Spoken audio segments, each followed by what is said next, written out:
My goodness. Hello, Tuesday. Hello, hello, hello. Hello, Tuesday. Happy Tuesday. Oh, no.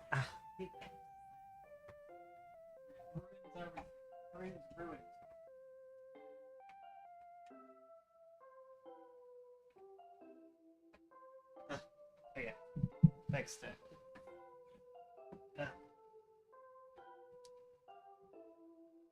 Never flick your iPad, guys. Alright, now I'm here. Hello! Nice to see both of you again. I'm having a good day. I'm having a good time. Today went by so fast. Um, Played a bunch of Played Up, got a bunch of pages done. I'm doing the finishing touches on a bunch of these. And then we got a new scene. A new scene to bumble through if we want to.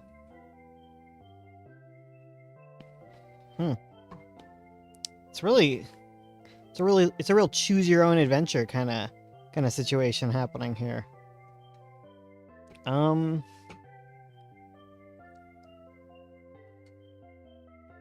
What should we do? What do you think, guys? What's everyone's opinions? What should I do? Should I work? I don't think finishing touches is great for stream, just because there's like too much focus involved. Too much thinkies. I gotta do some thinking to finish this scene. But, so like I'm basically done the Feria Juliet scene, so I can either work on this Aaron Lewell scene, or I can go work on some Magpie, I think. We can work on some Magpie. So I think I need to pick some palettes for this. I don't know. I guess it's up to me. Doesn't really matter, does it? We could also work on 9 point, because I think I have a bunch of flat for 9 point as well. So much work. There's all sorts of options. I'm just a busy guy, you know? Yeah, but I finished all of this. All of these ones are done. Finished about 31 pages. Easy peasy. Kitty time. Kitty time. Oh, it could be kitty time. Work on some 9 point.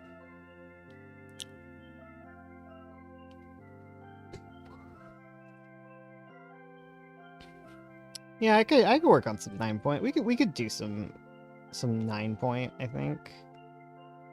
Just some flatting. Alright, I'll do that. I need to grab the correct brushes. And then we're good. Then we're good as gold. That is not the correct color. There we go. God, it is hard to see. It's hard to get the stuff right. Underneath it all, yeah, just I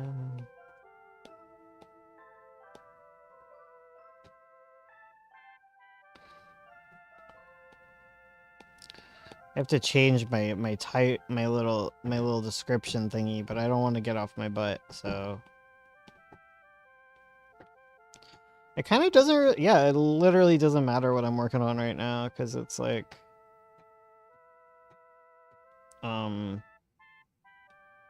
what is that like? Everything's pretty caught up on. I think the buffers are all kind of in the same place, so.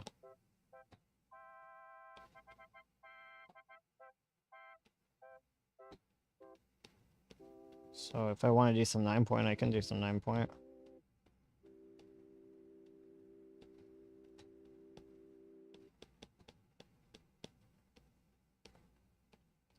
It's now the Bones era. Speaking of which, my first page went up on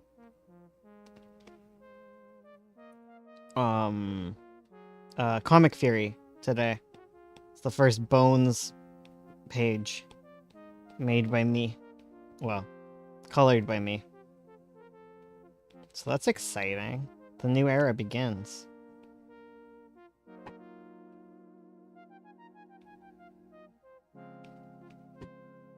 It's fresh, newly, never seen before pages.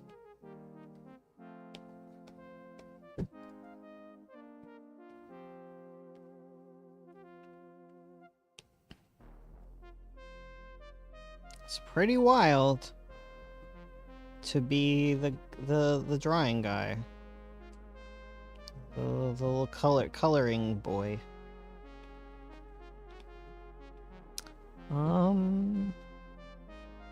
So yeah, I'm working on 9 point. For those who don't know, see, I'm being good now. See, I'm gonna do all the correct things. I'm gonna say like the stream so that other people can find it and we can all hang out. And then I'm gonna say subscribe if you're not already subscribed. Check out my video after this. A new video went up. That's crazy. We got it all edited today. Good job, Ursula. Shout out to Ursula for editing videos and making thumbnails. That's a lot of work. We appreciate her. We appreciate Ursula. Yeah, so what I'm working on now is 9 point, which is my comic about cat nights.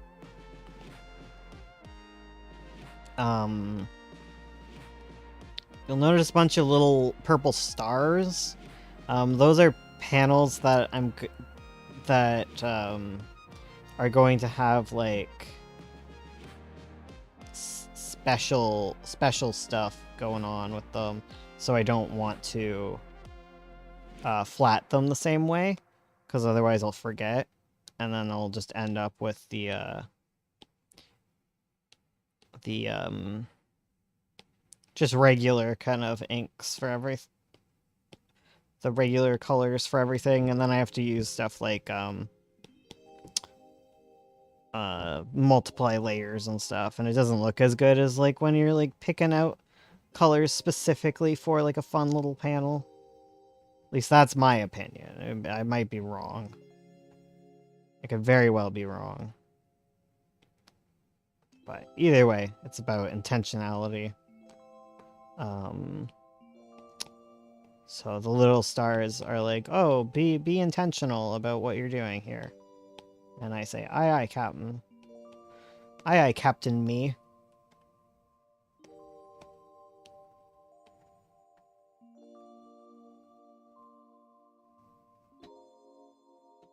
But yeah, 9 point is pretty good. Pretty good comic. I like it. I like how it's been going. It's definitely one of my most like involved projects. And it's one like I have the most faith in for it being like popular compared to like my other stuff that tends to be a lot more niche. Especially due to the fact that it's all like mature rating stuff. I usually do. But 9 point is not all ages, but it's like PG-13, I would say.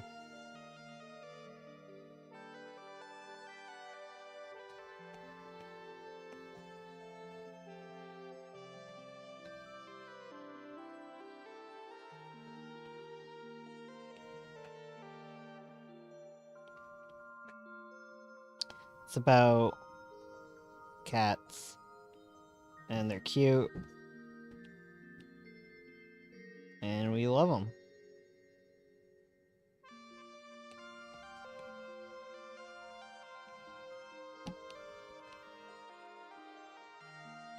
Is the 9 point world a little messed up? Yes. But it's not blatantly, so that's how you get away with it.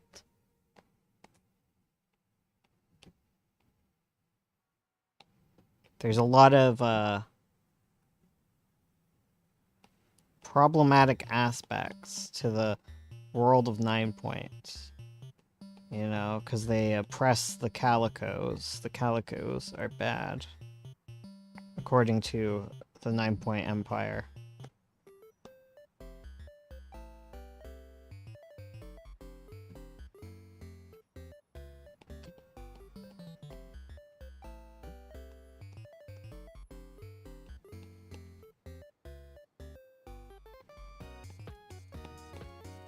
I've been watching a bunch of Skip Intro, his series on propaganda, and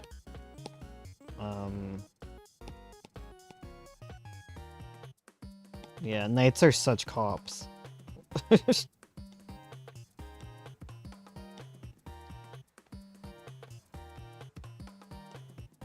A cab, but with like a K.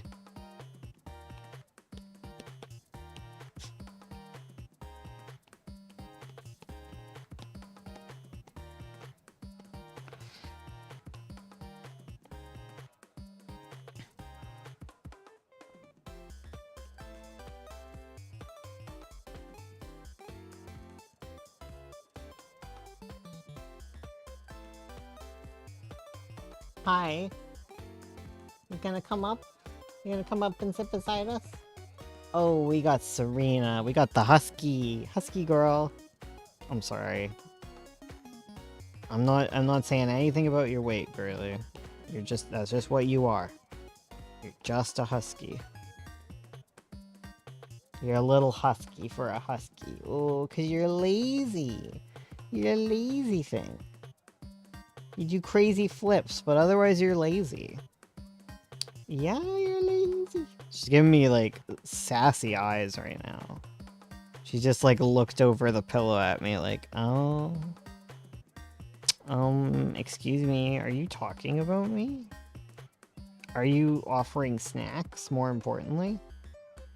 I can't believe, like, I tried to start stream yesterday.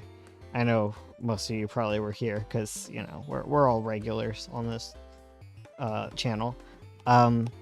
But right before stream yesterday, she stole a banana. That was a whole thing. She's a little hungry demon.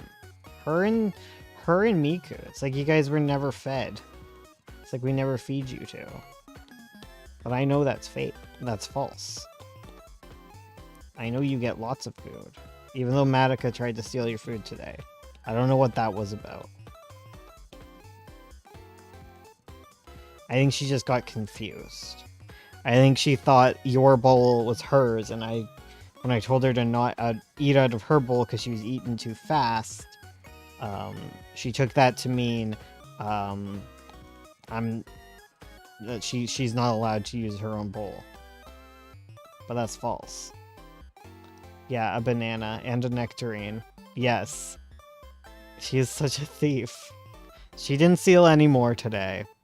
Oh, right. I named the stream, the ramen was spicy, right? So I left you guys to eat ramen.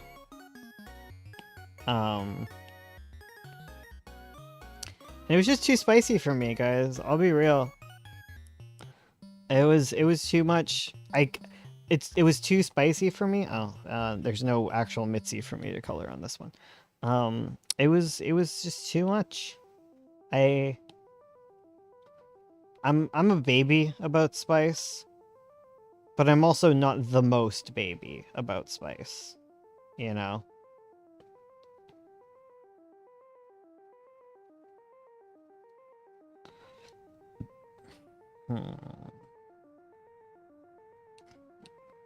It was like a full body kind of spice, you know? That's not the one I want to be changing. I was tearing up and I had the sniffles. What was that? Oh my goodness. My cat got startled by something. She's weird. But yeah. I teared up.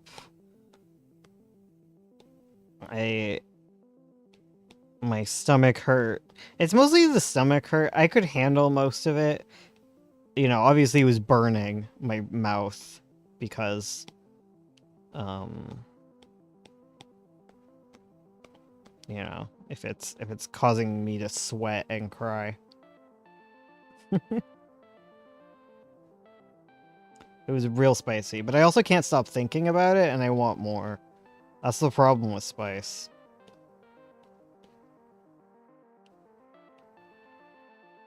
I do it. I gotta do it to myself. I think it would have been fine if I think it was just like too much for one person, like the serving.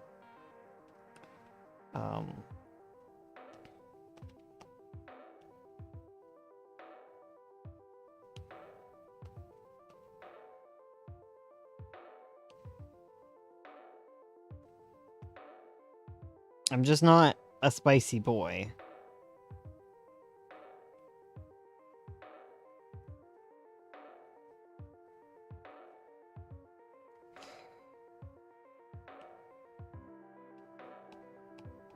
And I was told that this ramen was spicy, but I also was told it by someone who couldn't. Also said they couldn't handle spice.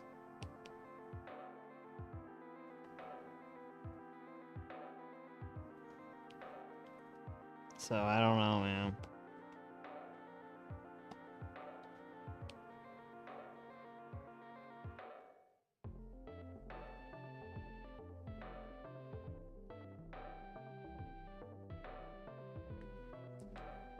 But I survived.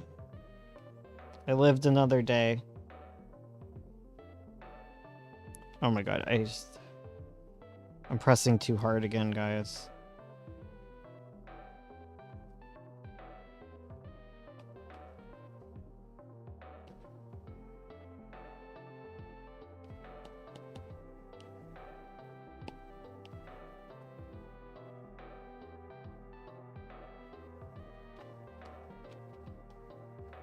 Oh, I should be recording myself doing this, but I don't want to get up.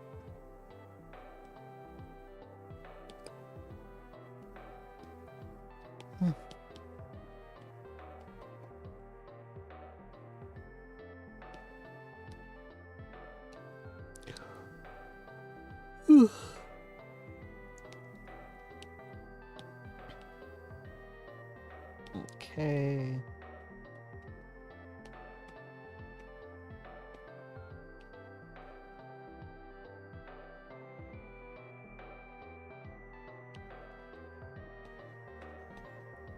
I asked Ursula to give me less, like, clean artwork to work with.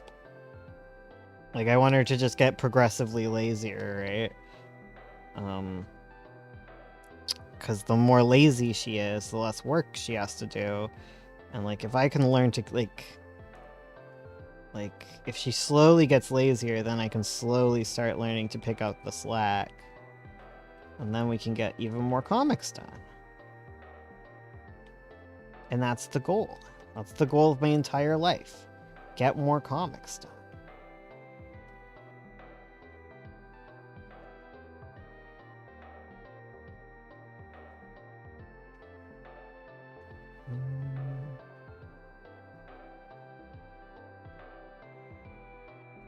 I think like right in here there might be a little bit of fur that would be showing.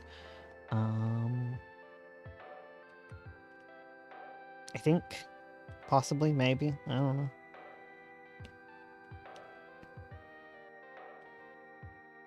I love Mitzi. Girlie is so intense.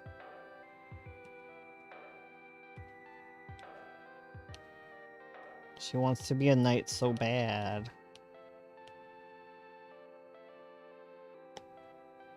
Let her murder calicos.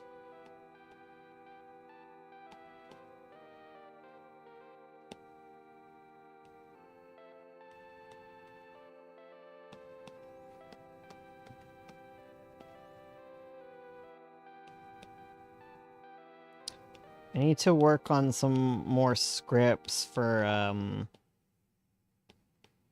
the next month's videos. Someone asked about villain plotline, how villains relate to theme. Relate to like, because I talked in my most recent video how, all your plot lines end up speaking to your theme and like your thesis. And someone asked about villains, and that's kind of good because that's like a question I wanted to answer anyways. Because I think it's definitely like an overlooked thing. And I think if you don't do it consciously, things kind of get weird. It's like specifically the villain problem, right? Where like your villain tends to be a reflection of your protagonist, and they tend to be like an antithesis.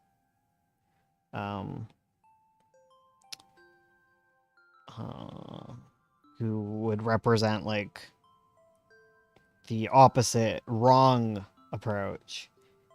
And the tendency in media is to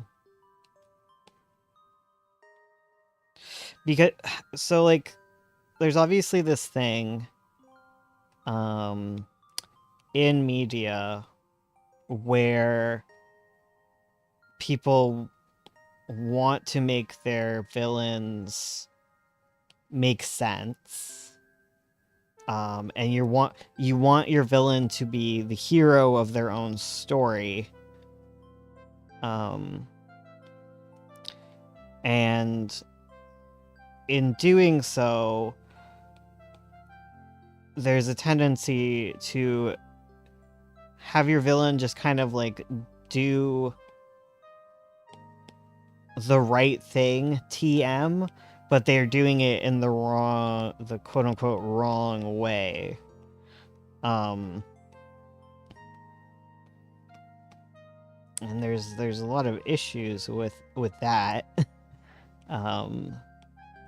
Like that end up tangled up in that. Especially just like on a pure like criticism type level, and how it speaks to your theme. I think this is like a point that's brought up in the Ruby video by H-Bomb, actually, where like the villains for like the one storyline for the Faunus, they're like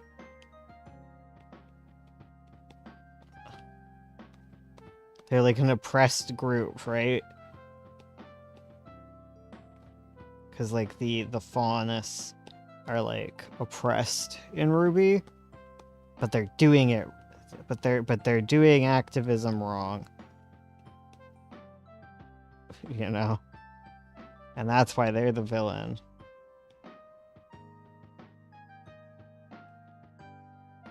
I don't know if any of this is making sense. I'm workshopping it right here with you guys right now. Workshopping my thoughts on this.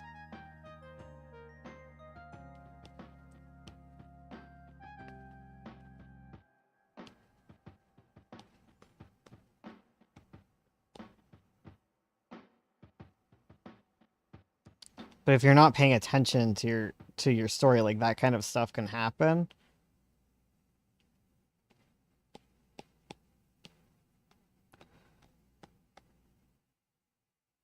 Yeah, that's my issue with the Legend of Korra. Okay, yeah.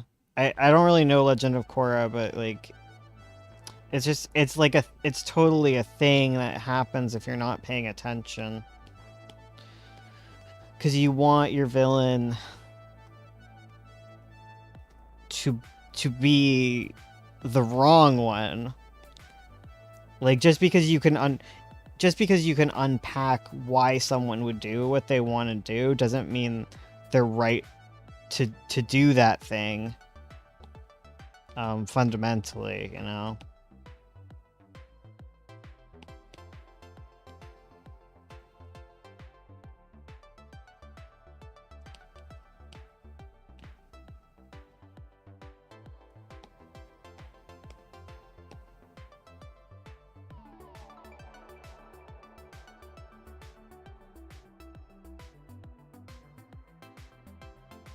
it's totally, it's always like a thing that happens with like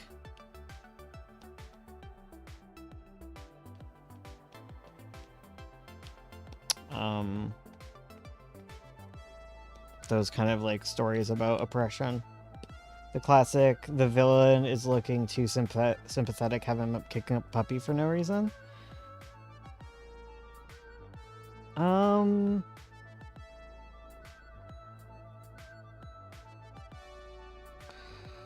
Kind of.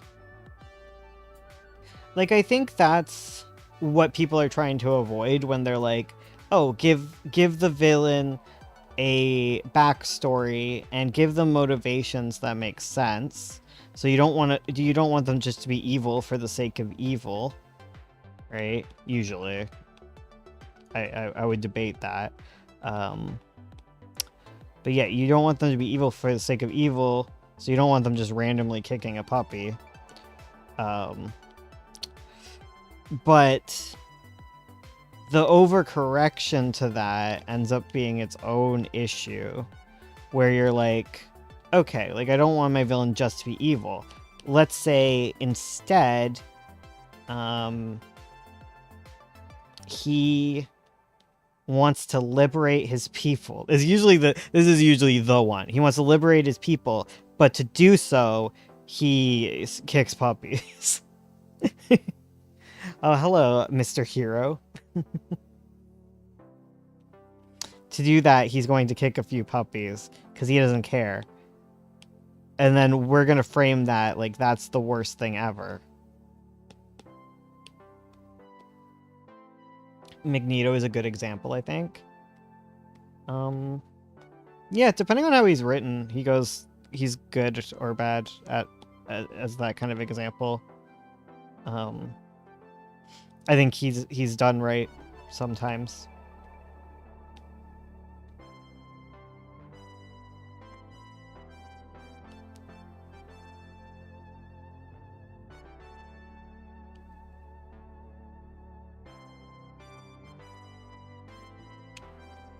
What next? We got Mitzi's fur color drawed in. Oh, I loaded this one in. Okay, I'm gonna get rid of all of the fancy little bits and bobs.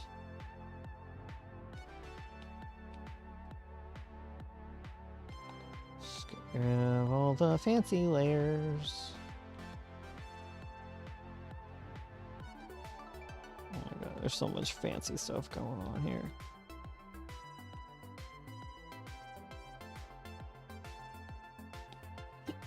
I got rid of the characters. Where are they? Oh, they're right here. Okay, so they just kind of...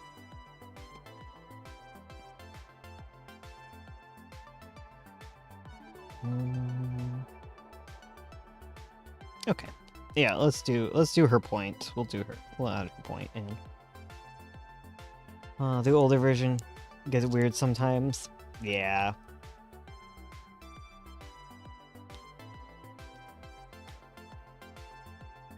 Yeah, because it's not like you can't have that. I just think, I don't know.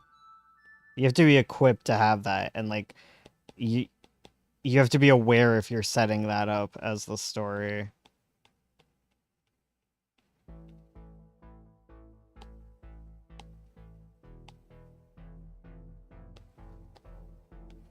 Oh my goodness, that is crusty. Some crusty looking.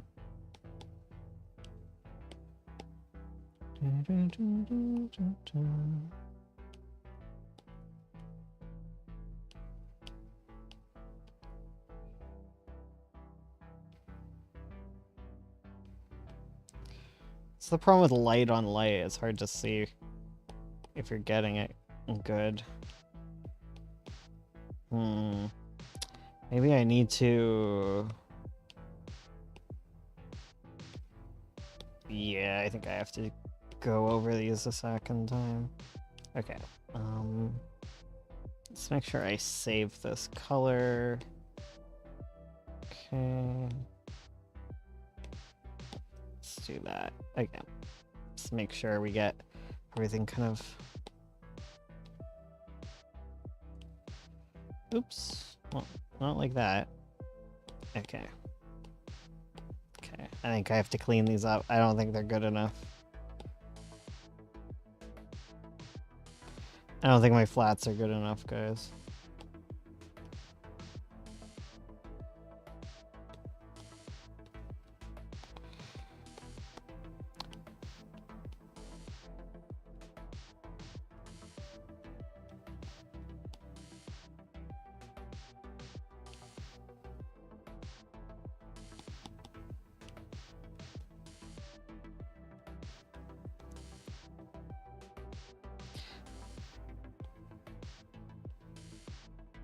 But yeah, you have to like look at your villain and you want them to actually be like a point you want to make. Like maybe I guess some people want to make that point. But I also just don't think a lot of people think about it, honestly. I think with Avatar they did it kind of with like, because I guess it's similar to Korra, but then they also have like the plot line with like in The Last Airbender with like Jet, which isn't the best. It's not the worst version of that story, but it's not the best either, you know?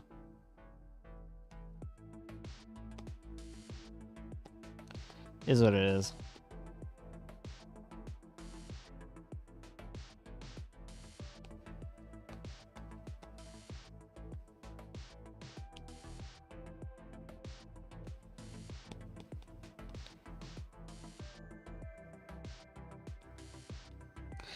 You know what I'm kind of sick of? It's such like it's like people who, okay, it's a phrasing. I think I understand what is meant by it, but I don't love the phrasing of like what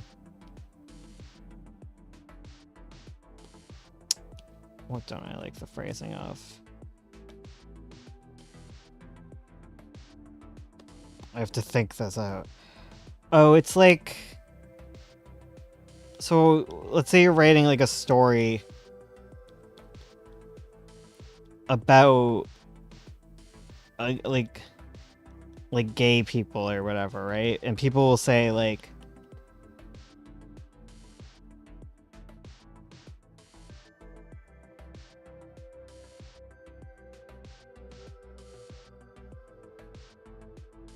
Ruby baffles me, like Adam has his face branded by his captor as a child, but we're supposed to think the Shnees are the good guys. That shit's wild.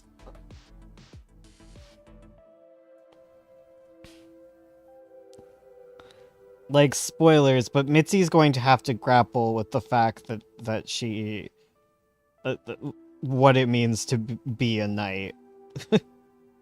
And that it is obviously not as great as she thinks it is.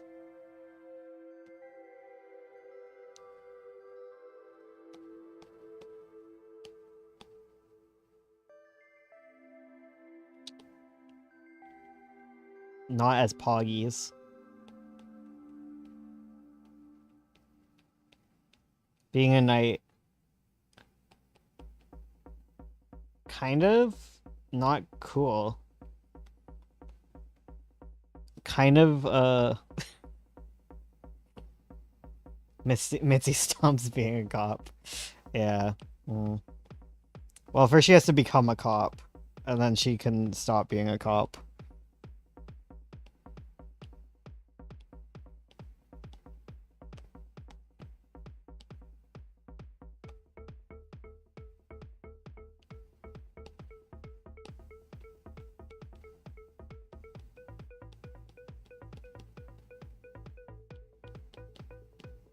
Merry salutations, McKay. How do you fare this fine night? I fare pretty well. I fare pretty alright. Oh, I know what it was. So, this is kind of tangential, but what drives me crazy is the phrase, of I just want there to be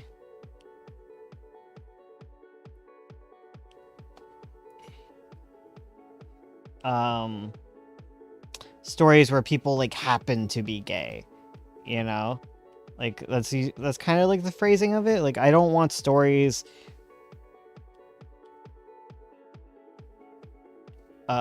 I just want stories where people happen to be gay. And like I think like I get that.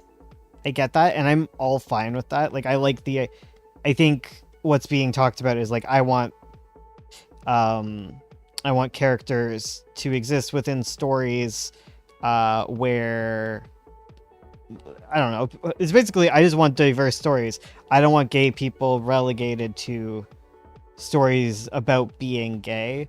But I think I kind of have like a pet peeve in it, just because back when I used to say the same thing, it it's like it dismisses the part where it's just like too assimilationist to me, I guess. The sentiment is a little too assimilation, a little too assimilationist, where it's like I want gay characters to exist within all stories, within all the genres, all the different types of stories. I don't want every story that a gay person's in have to be about being gay and have to be a gay story in the genre of gay, you know? Like I don't like, you know, what genre do you slap on? LGBT. Like I don't want that. But at the same time, like if you don't do anything with it, then it's like I don't know. Because like I guess like you don't always have to make a world where homophobia exists and being gay is a big deal, but like I don't know, it just like it ends up being like very erasy, I guess. Taj, yes. Yeah. It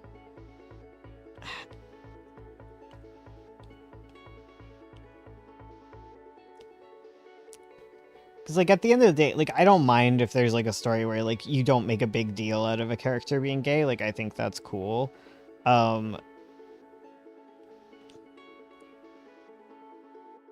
I don't think you have to make a big deal out of it every time. I think you can have stories where, quote unquote, like people just happen to be gay. Like I think those are valid. I think it's just like the ask for that. The articulation of that thought specifically is what gets me, because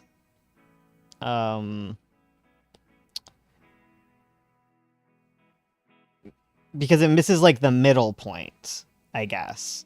Because I think we can have both extremes. Like I think there should be stories in which being gay is no big deal and any character can be gay and it's not doesn't even have to be brought up, right? But I also think there should be stories where it does shape your character in some way, but it doesn't shape it so much that that is their entire being, you know? Like they just get boiled down to being the gay one. But like, yeah. I don't know.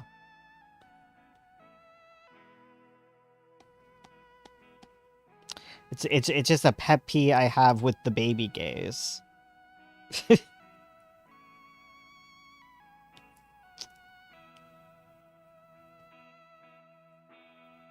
It comes from a good place, so I don't hate it too much. It's just why it just irks me. I think it just irks me because I specifically remember myself being that person. I see myself in this picture and I don't like it.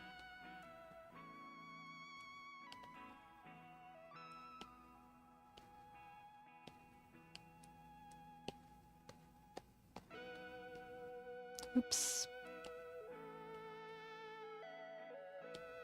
9 points not that homophobic, surprisingly. I will say, though. That being said, homophobia, not super big in 9 point. It's not like a super, like, pog gay time everywhere. But not as homophobic. 0 point indeed. Thank you.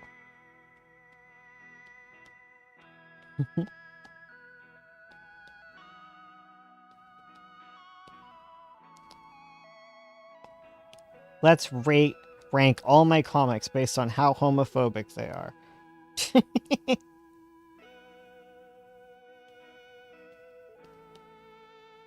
Okay, World of Sovereign. Not really that homophobic. Will any of your stories not be homophobic? Spare your gaze. Sovereign is not homophobic. Sovereign is very gay friendly. In fact, there's a lot of lore in Sovereign that's not brought up, but like there's like arranged gay marriage in Sovereign. You know, it's just as bad as you're expected to marry. But I guess that's mostly political. So it's not really like...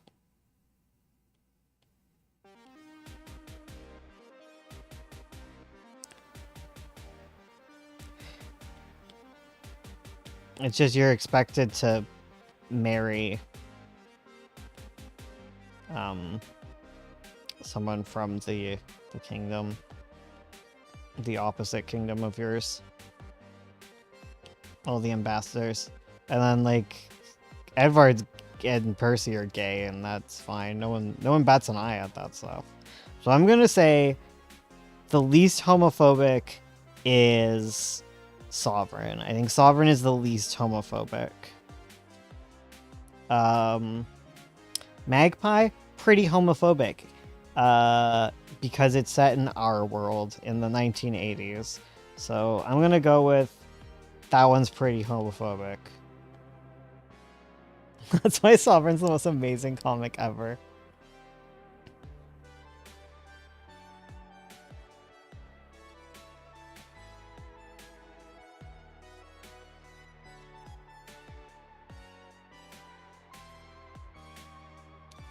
I think I am personally, you know.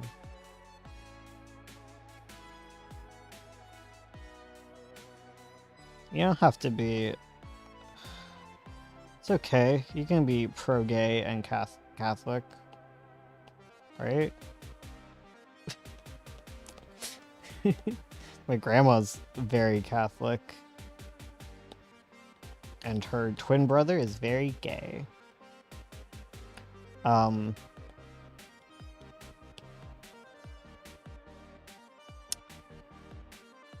Yeah, so what am I saying? Yeah, I think Magpie's maybe second. Yeah, Magpie would be second because, well, okay, the world of Magpie probably more homophobic than the world of Pretty Mouth, because Pretty Mouth...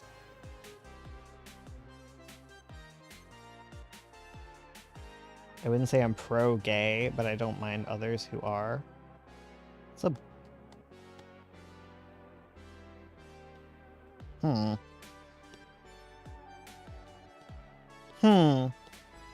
Intriguing. I'm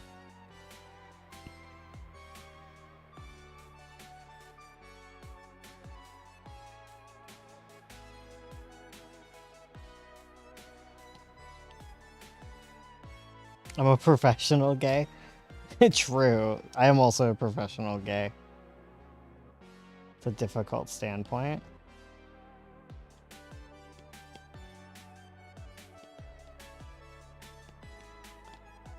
Guess so.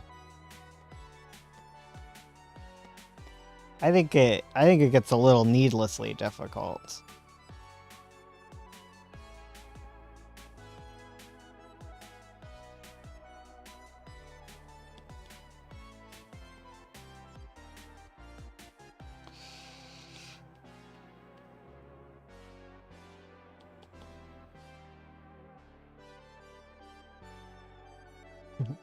couple of the gays.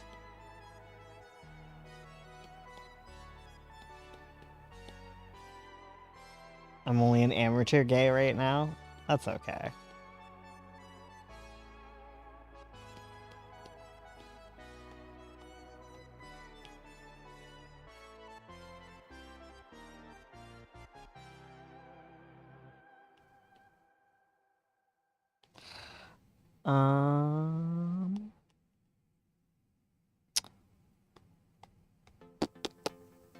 What are we doing here? What are we doing here?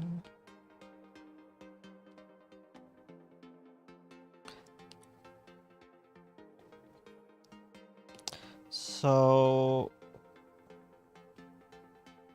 Oh, right, I forgot about 9 point. The problem with... Okay, so the problem I'm gonna come across again... The problem with 9 point is 9 point is not a homogenous existence, right? So like the cats in 9 point aren't all that homophobic. They're not really homophobic. They're not really super sexist. But the raccoons are pretty sexist.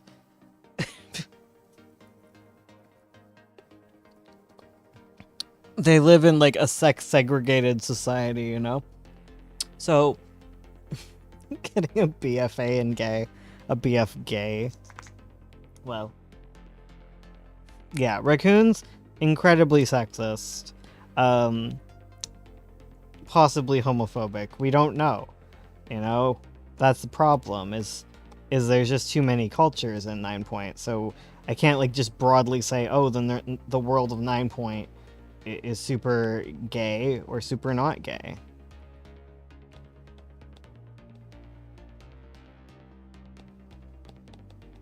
Who's to say? Who's to gay? This man. This is a gay man. I mean, you can't be a middle-aged man in my books without being gay. I'm sorry. Every comic needs a gay daddy. And he's my gay daddy. He's the gay daddy of 9 point. He's our gay cop father.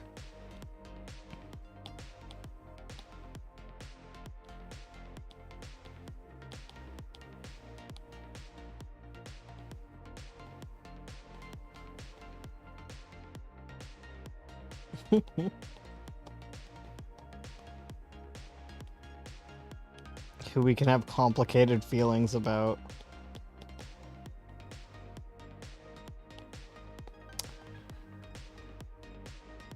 Hell of a Boss gays? I haven't seen Hell of a Boss. Is that why the ladies have their own land? Their own lady land? Yes. The raccoons, they live... The boys live in their own little squads, and the ladies live in their villages with the young. And then when the young grow up, they gotta move the heck out of there and go live with their dad, or stay with their mom, I guess, if they're lady raccoons.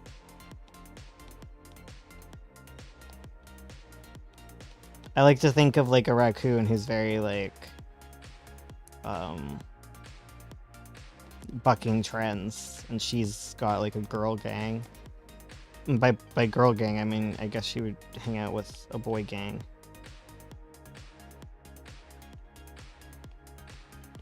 Little tomboy.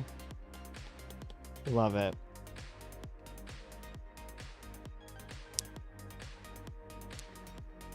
I don't know any lore, but I feel like the raccoons would be gay but repressed. Maybe. The thing is, I think I guess the way I would see it is like they could probably be really gay, and they wouldn't live with men, so it kind of like leads to like a lot of gayness, but also not, in a way, you know? Like, if you're a guy, you could like romp about with your fellow lads. Um, but who knows? Like, it's just so different from our world.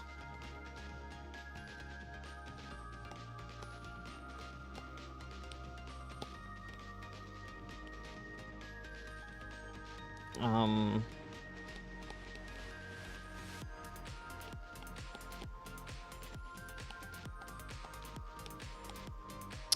Avo is pretty mixed, I would say. Avo's not as homophobic as our world.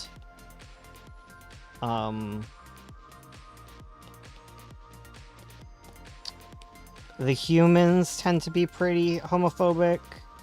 The angels are incredibly homophobic.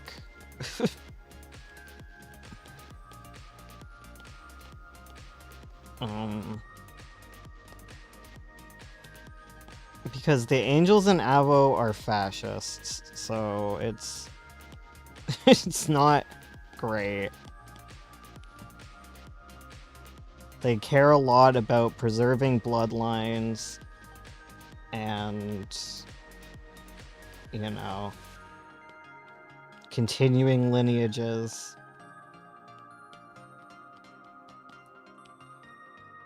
And so you're not going to be received well as a gay.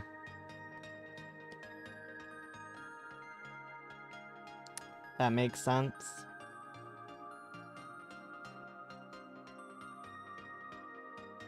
Favorite ships? And that makes sense. What makes sense?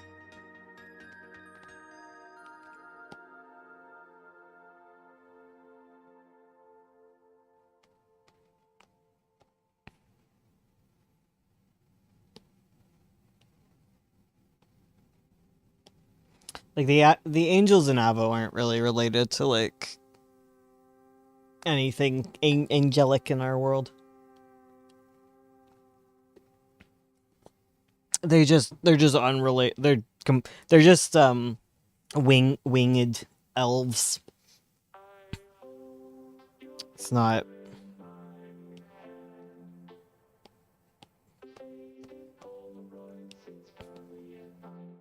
So kind of what happened with the angels in Avo. So angels are like elves that like ascended, right? A long time ago. Way in the past. They're like ascended elves or whatever. And so 300 years before Avo happens, the god of shadows comes back and he kills all of the elves. And thankfully he is stopped before he can like destroy the world. But the angels are like, fuck, that was bad. We don't want that happening to us. So they all just become incredibly isolationist, I guess. Like they lock up the borders. They say no one allowed up here. No one's allowed to leave. All the angels need to come back. We need to preserve the light.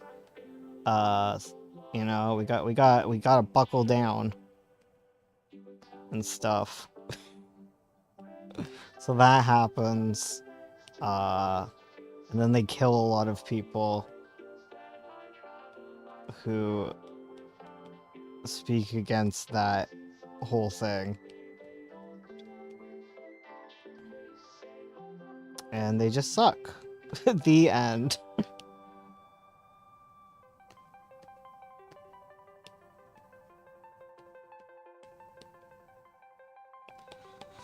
Oh my god, it's so fucking hot in this house.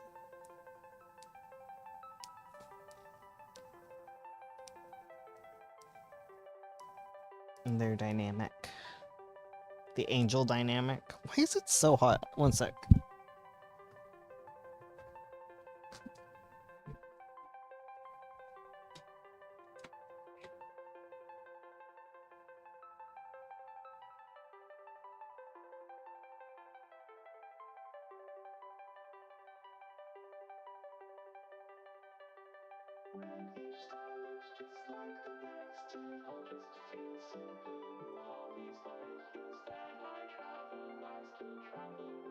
Fucking hot in here.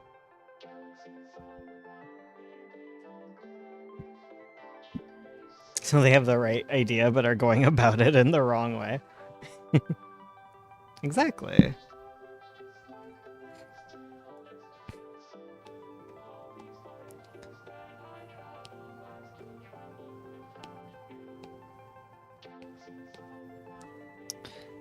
They are silly.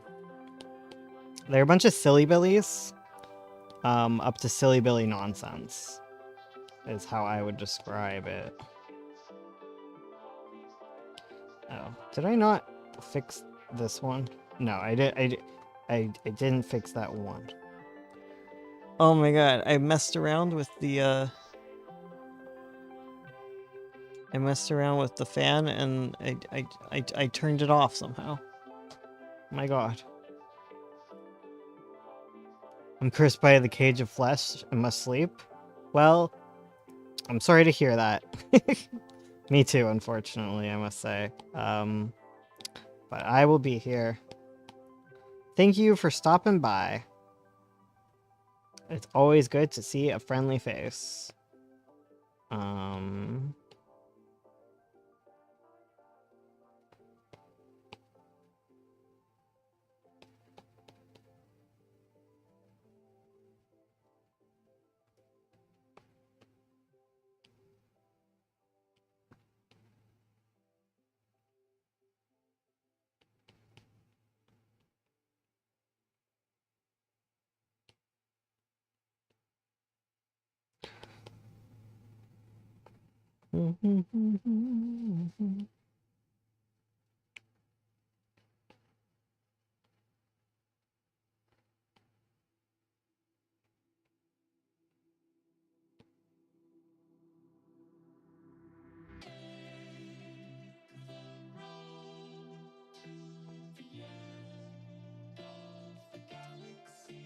Yeah.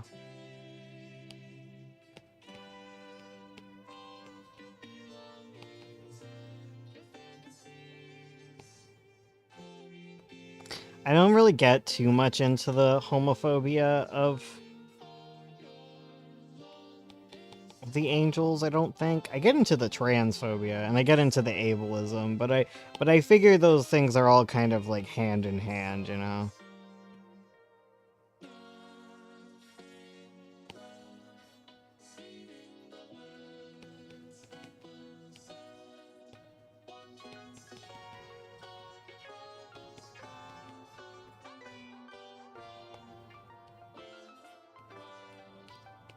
Well, they're all kind of pals, the isms, aren't they?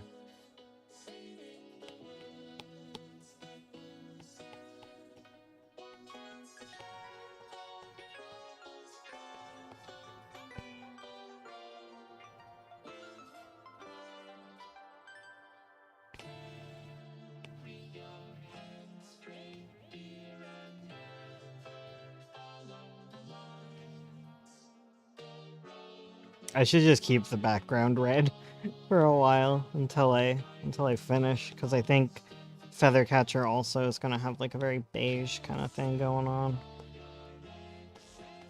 Okay, let me get her little nose colored in.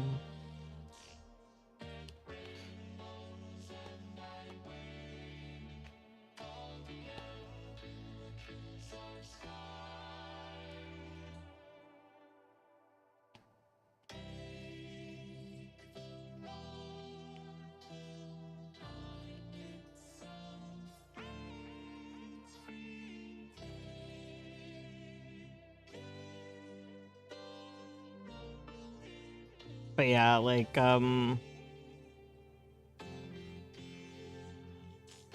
The elves and stuff aren't really homophobic.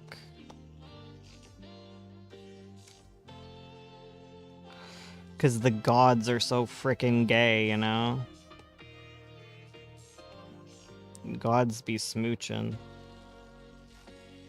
Oh, did I mess up? No, I didn't. There's just a... Well, I did, but I didn't. It's complicated.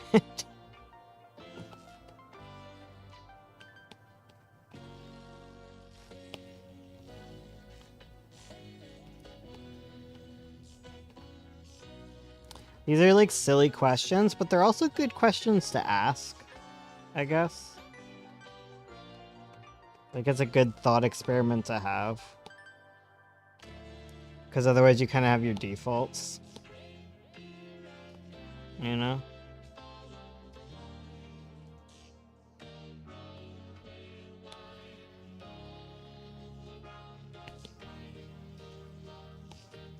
I'll just leave the backgrounds as red while I'm working.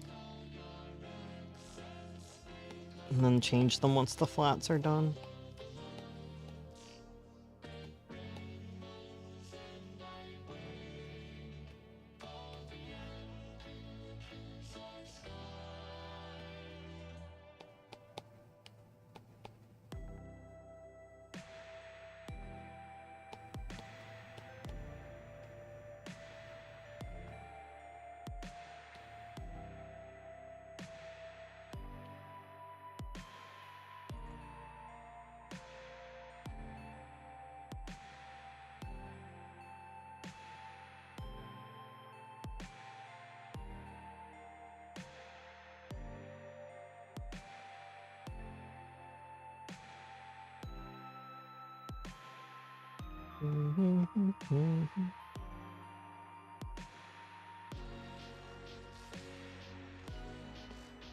Do you guys do anything like that with world building?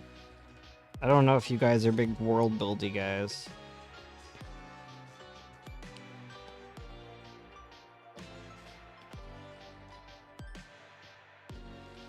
I'm watching a lot of My Hero Academia. I've never actually seen it. I don't watch a lot of things, to be fair. I'm just starting to read webcomics, you know, like... I was reading some Cast Off before this, while I was letting my iPad charge for stream.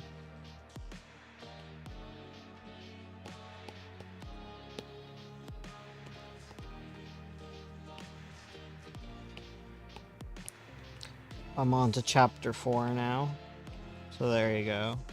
Moving forward, moving along. Reading words. I used to be a big world building gal, then I abandoned my big fantasy comic and I started a slice of life one. That's fair. I used to do a lot more slice of life stuff, but I like world building, I think.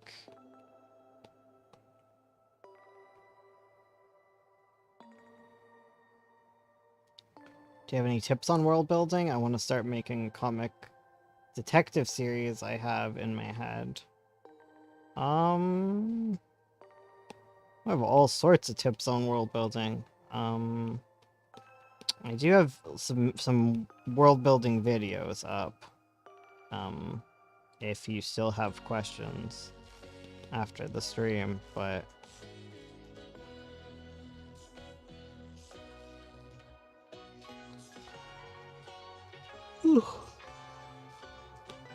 it's a very big topic. The general advice is to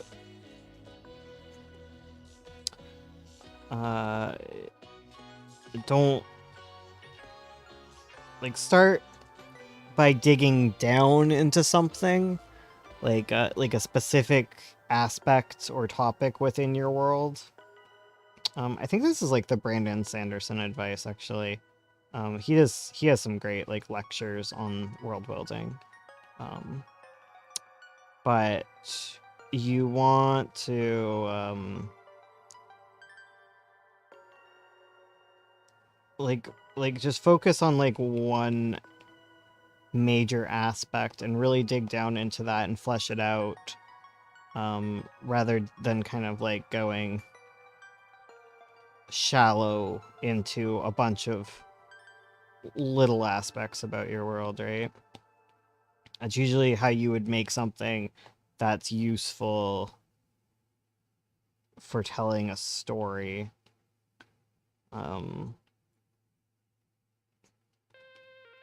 Like dig into some aspect that would be related to your detective story.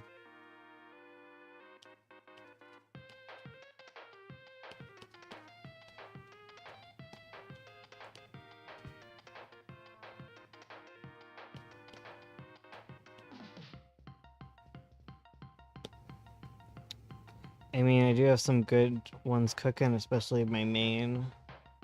And you need to branch out and make more. Make sure to check out your world building videos. Thank you, thank you. I did a whole bunch of... I have like some big world building videos that really like go into the whole topic. And then I have a bunch of little world building videos where I just talk about my own world building stuff. I tend to be really into it, but you don't have to be as in-depth as me. I just do it because I like it, you know?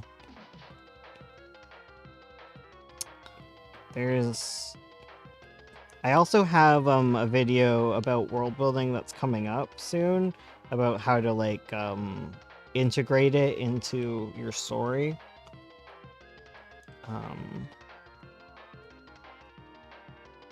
So hopefully that'll be helpful, but that's not out yet. Ugh.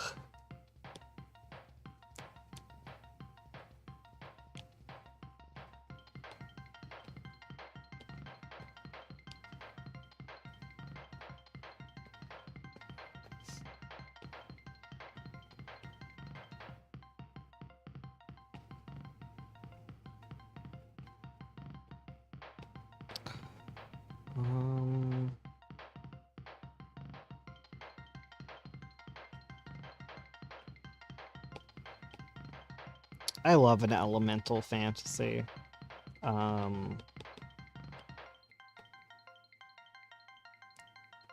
at the same time, like,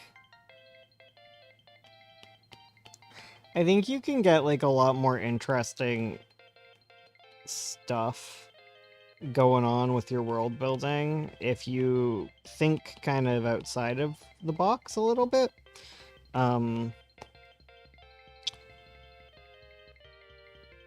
Like for 9 point, right? I think most of my videos on how to world build and how to like make a magic system are on 9 point. But like 9 point is based entirely around cats, right? Like conceptually. And I made the magic system based around cats too.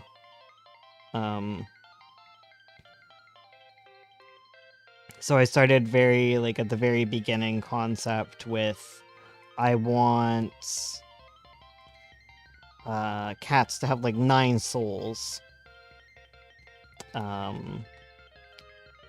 So, well, not so much 9 souls. Like that's what I came up with, but I wanted the magic system to be based around the whole like idea of cats having 9 lives. And for that, I decided that cats have 9 souls. And then I determined some stuff about like luck and how luck is like what it refers to like how strong your souls are, and because there's a lot of like luck surrounding like the lore of cats. And then I made the 9 points, which are like 9 powers based around souls that then are related to the fur colors of cats.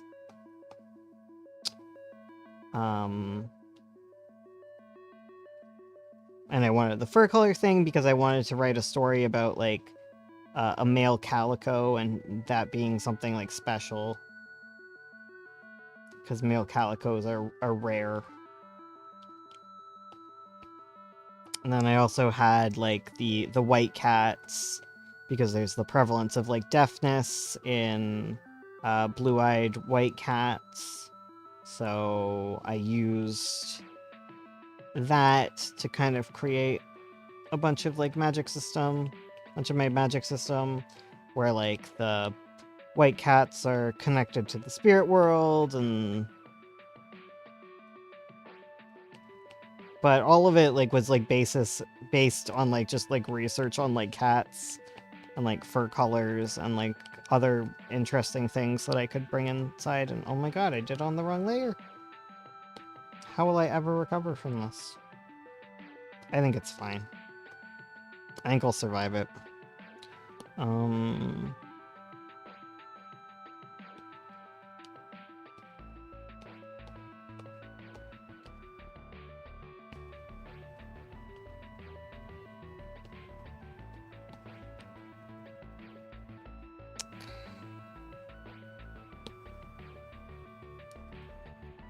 And world building's kind of similar to that in a lot of respects. Whereas, like, I think you make something pretty cool. When you take something else that you're interested in and kind of dig into that.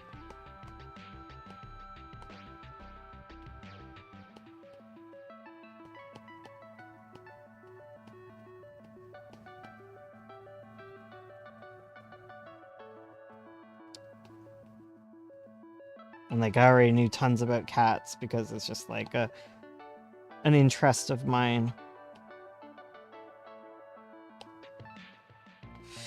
Avo's a little weirder because Avo is something I started writing when I was, like, 12 years old. So it's just, like, world building that's slowly built up over, like, years of work. It's not so much, like, how I would typically work on a project at this point in my life.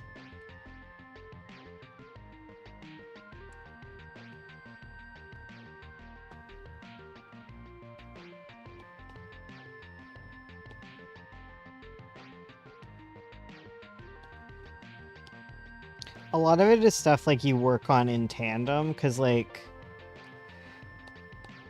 I'm obviously talking about the magic system, but magic is, like, such, like, an integral aspect to, like, a magical world, right? Like, it's very much gonna shape a lot. And you kind of go back and forth between, like, magic and world building. Hi, we looking at me? That's cool.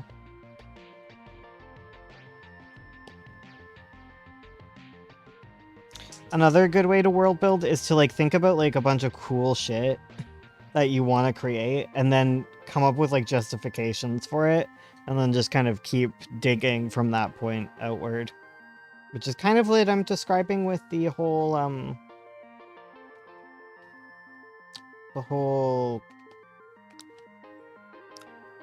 male calico thingy. That one needs some work, I think. I think I missed that one. Oopsies.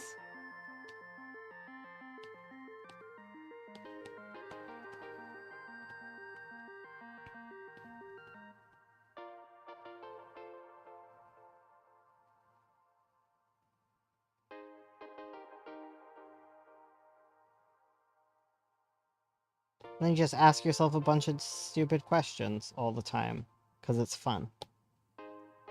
Like, which world is the most homophobic?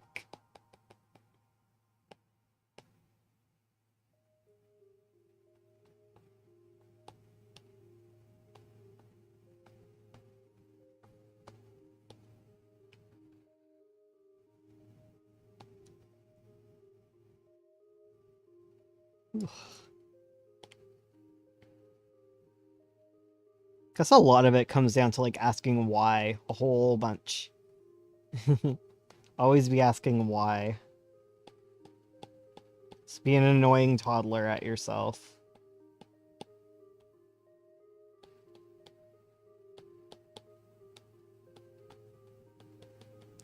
But you also don't have to answer every single question, because it's not like we have every answer to every question in our world either.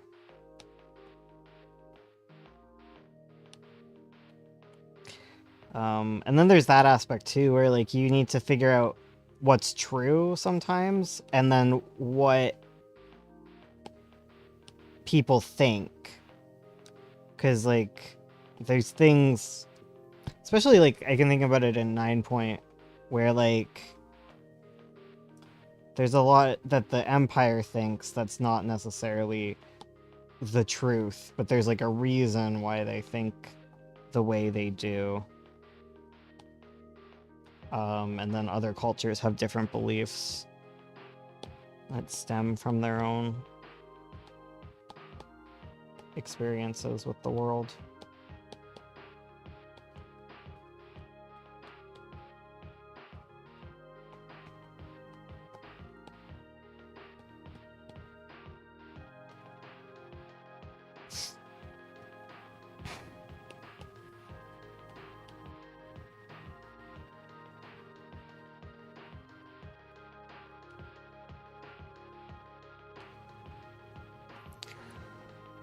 I should probably do her little outfit first, actually.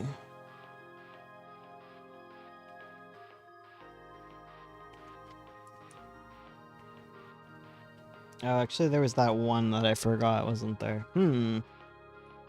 Guys, should I try and eat the ramen again tonight?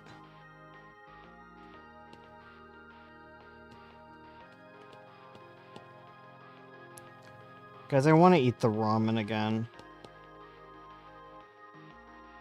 It was so painful, but I really want it. It's like childbirth. Like, I've forgotten what the pain feels like. I know it's painful, but I have forgotten. And I want to eat the spicy ramen.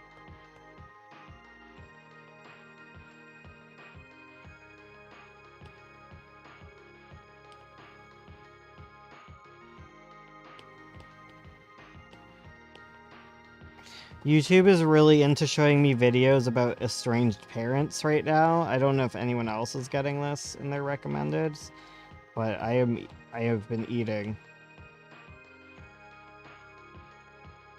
It's childbirth is crazy. Listen, like my mind, you know, like your brain like tells you like after you had a child, like let's do this again. You know, that's my brain right now with the spicy ramen. If you really want to, I say go ahead. But if the there are consequences. I couldn't. It was something.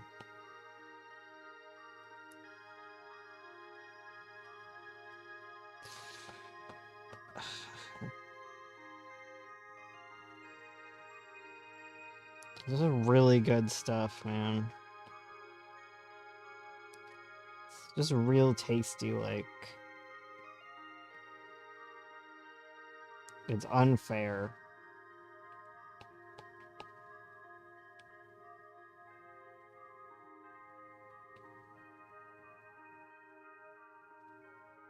Living to.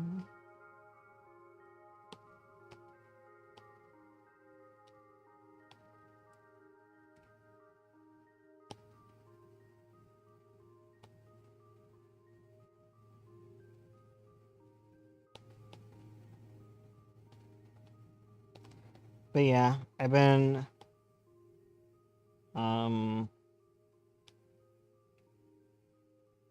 just watching all of the estranged parent YouTube stuff. Ugh.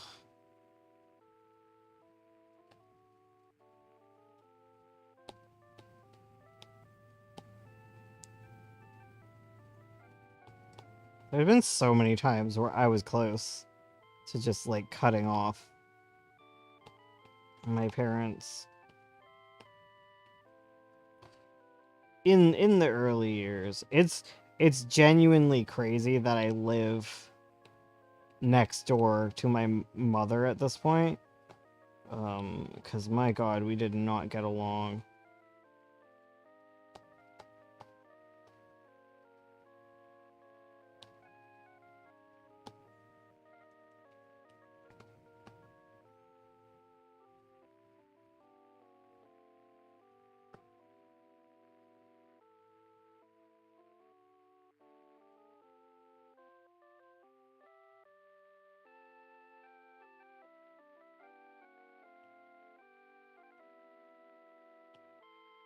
But, you know, things change.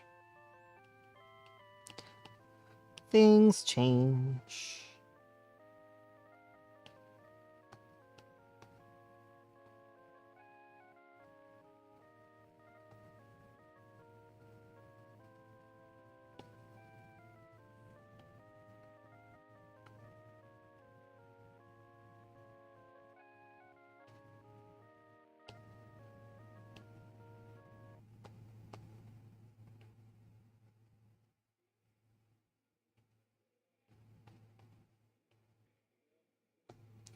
Because in the high school, I had so many plans to just run away from home.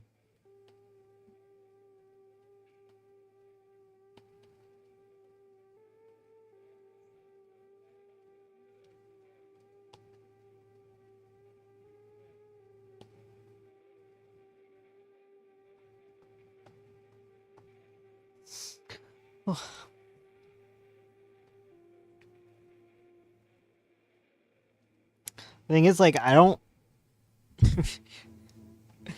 hang out with my parents all that much. But Ursula does for me, which is great. And that's basically it. That's how I solved it.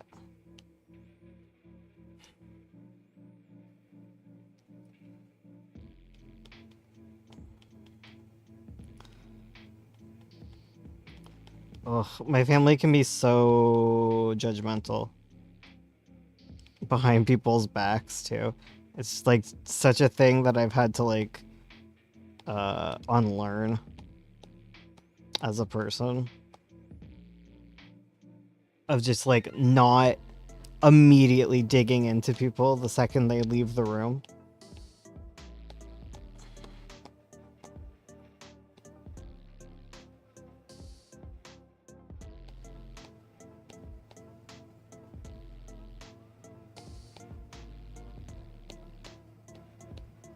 God, I am so thankful though that my stepdad came into my life when I was like an adult, because like there is no way, because he's like an ex-cop, right?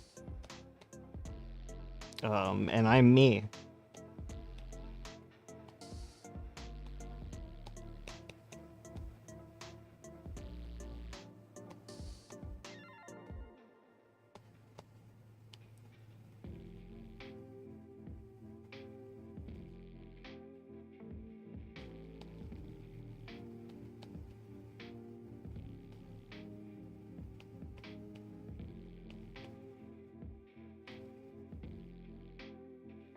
I don't know much about my stepmom, honestly. I didn't really get to know her. I think she's remarried since my dad died. It wouldn't be shocking because my dad was polyamorous. So like my parents always had like boyfriends and girlfriends and stuff, which is weird, I guess.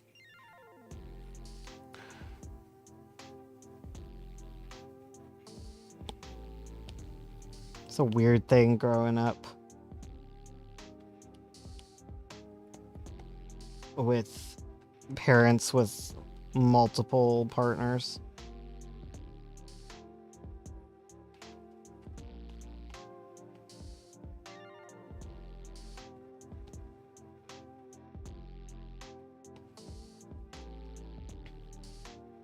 Polyamorous dad, new Bones lore unlocked. Yeah.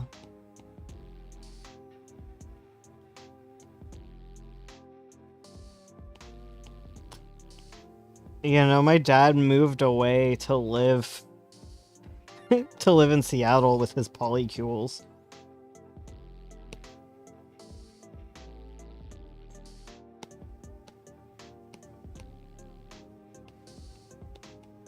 With his vegan polycule.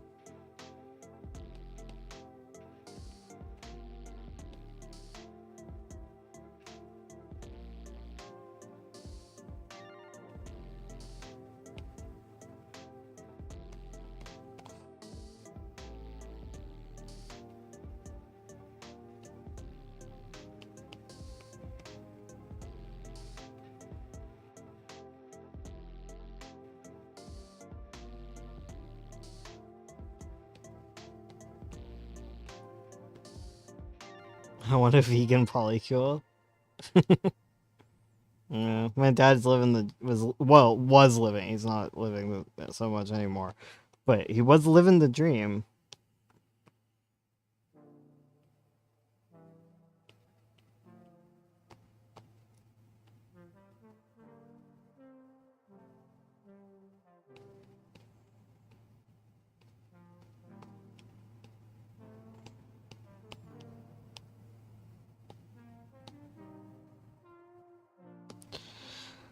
Yeah, my dad was pretty wild. I lived a pretty wild life. I had some pretty unique stuff going on there.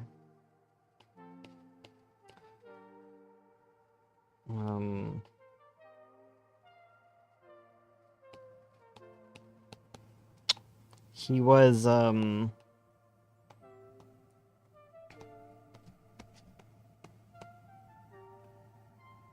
so we were with a unique church, let's say. A unique church.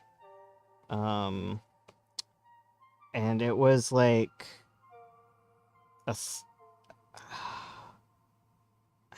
we there was like a few different denominations we bounced around between, but spiritualist was definitely one of like the main ones for a long time.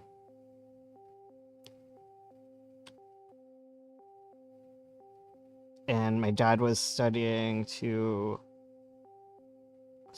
be like a minister or whatever. I don't know.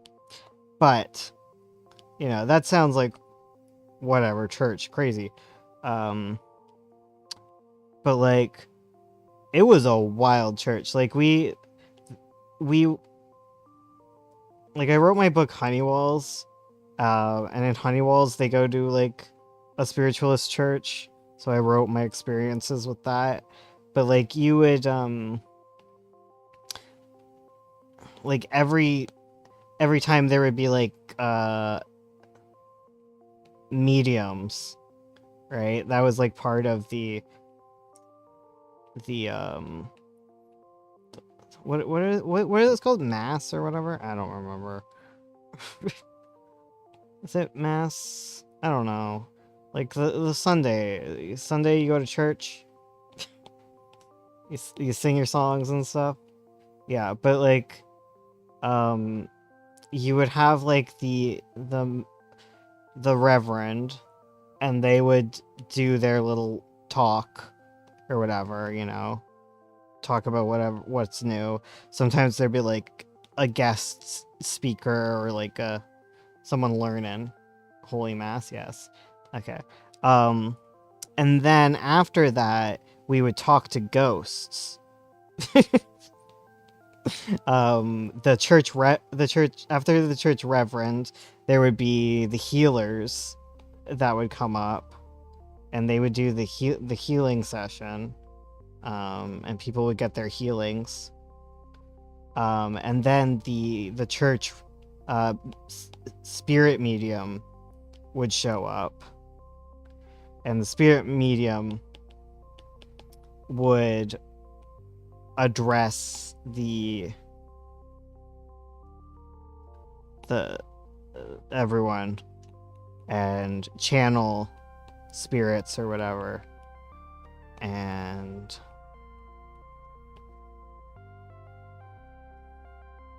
I was in, it's the Spiritualist Church, I believe is what it was. I don't remember for sure, because we were with the Spiritualist Church for a while. Then we were with like the Unity Church, I think.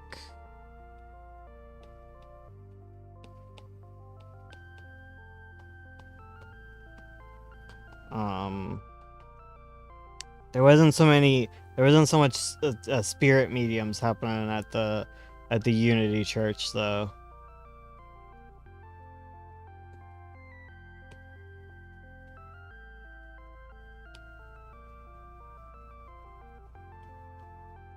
It pops up when you mention it. Sorry. Oh my goodness.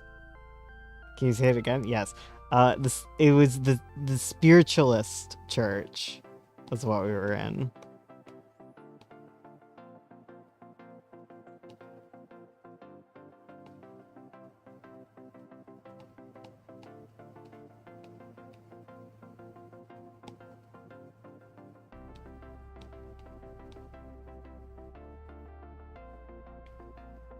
And the thing is, right? You know, you're supposed to like channel spirits or whatever. But they would always be like, "Man, you got fairies around you."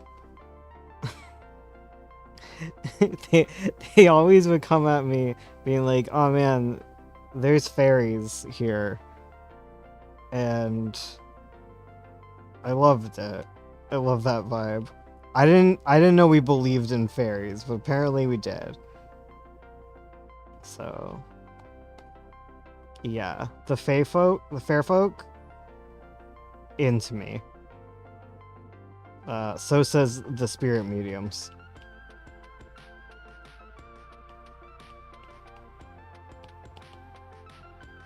I'm gonna set it head inside for dinner. We'll be back if I can make it. Alright. Enjoy your dinner.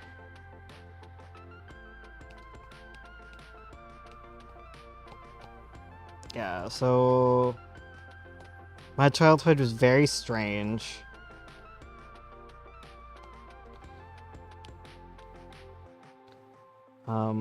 So my dad did comics, right?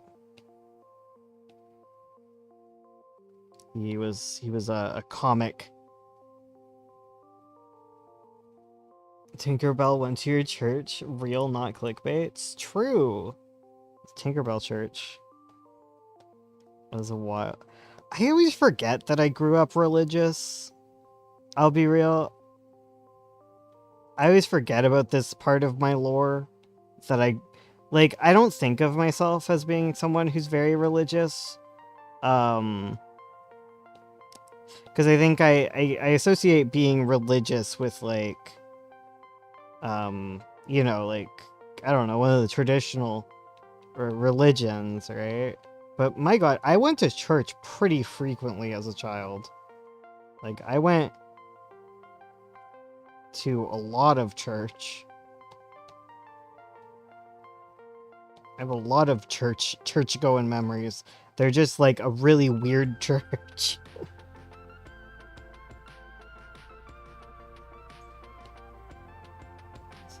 Just a strange little place.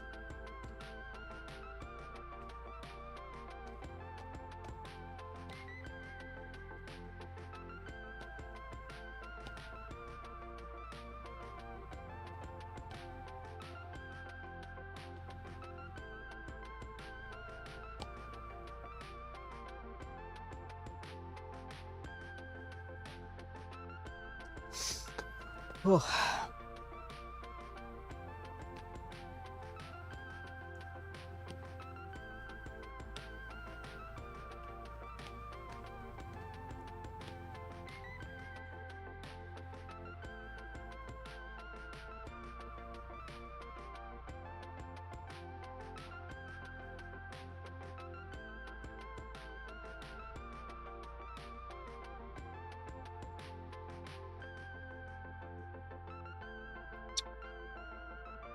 Oh,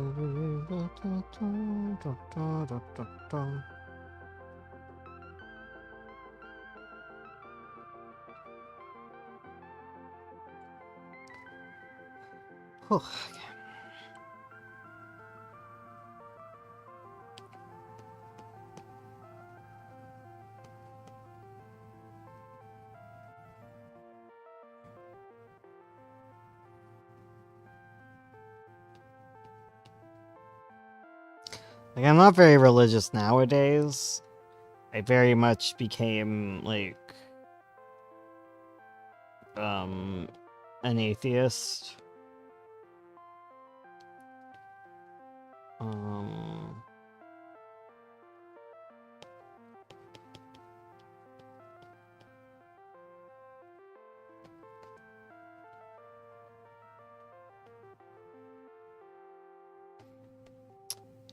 And I just do that stuff for fun, you know? I don't really believe in ghosts. My dad was so huge into ghosts.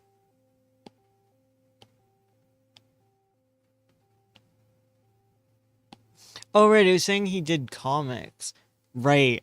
My dad did comics, growing up. He did web comics. Which is a part of my lore, right? And like he had like a gag a day, right?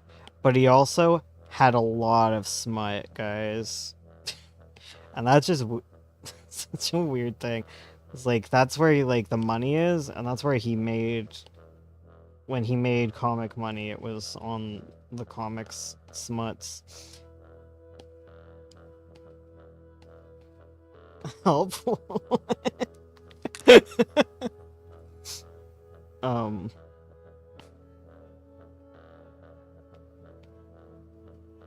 Yeah. And so when he died, I was cleaning out everything. And oh my god, I found a whole bunch of hand inked smut. I have like a box, a cardboard box that's full of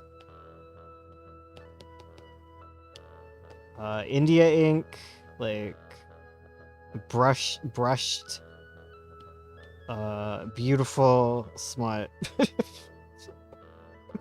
It's funny. It's just my life.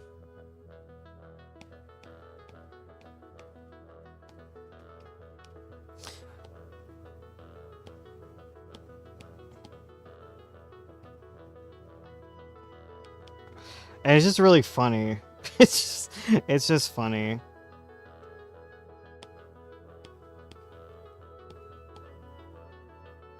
It's funny because it's also relatable at this point. Because like I'm just like, because like for a while like I was writing weird smut to make money. So I'm like, oh wow, family tradition. But I'm ace. That was kind of funny because like my dad was very open about all that stuff.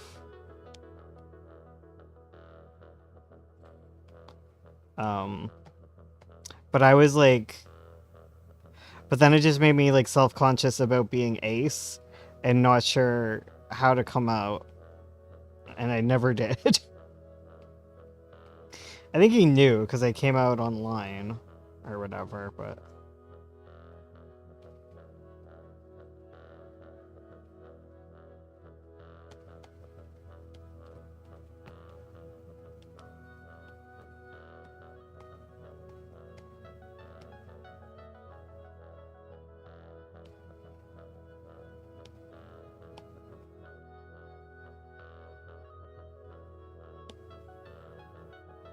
you kept it. Of course, yeah, I kept it. It's hand-drawn art from my dad.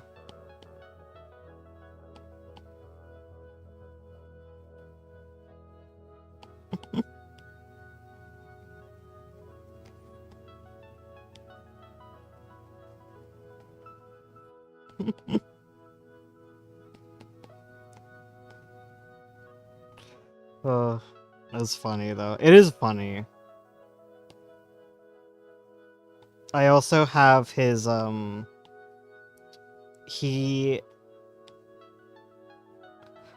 like you know like smut artists or whatever. He had like his favorite um artist from Playboy because he liked the comics in Playboy. So he had this like collection that was signed by the artist. And I remember going to Fan Expo and him getting that signed. So I have that too.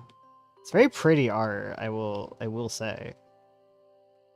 I don't know the artist. I probably should learn, and I probably should I probably should learn that.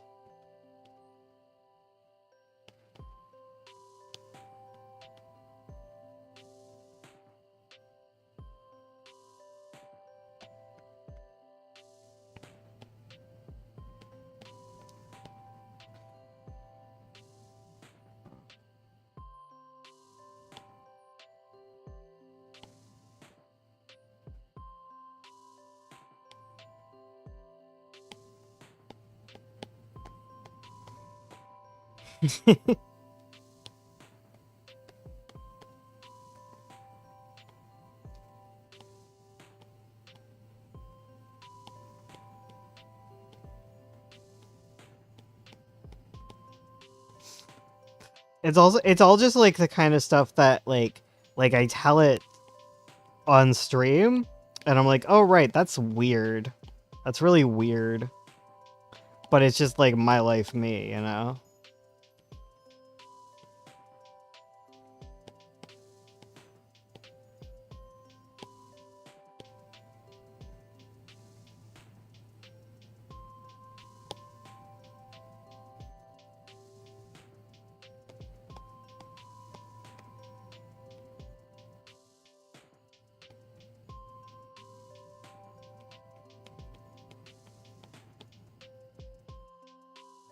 What I didn't expect with the smut, like, because I'd never really seen. Okay, like when I was a kid, I accidentally saw some of it, some of his art, because I was sneaking around where I wasn't supposed to, because I was always up to trouble.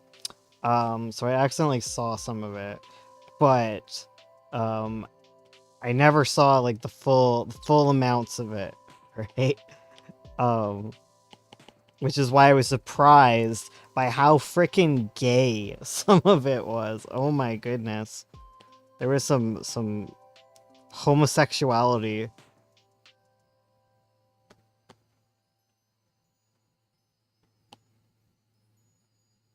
that was drawn.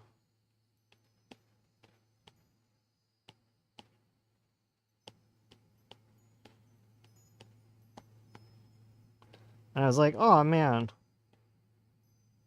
Cool." I don't know.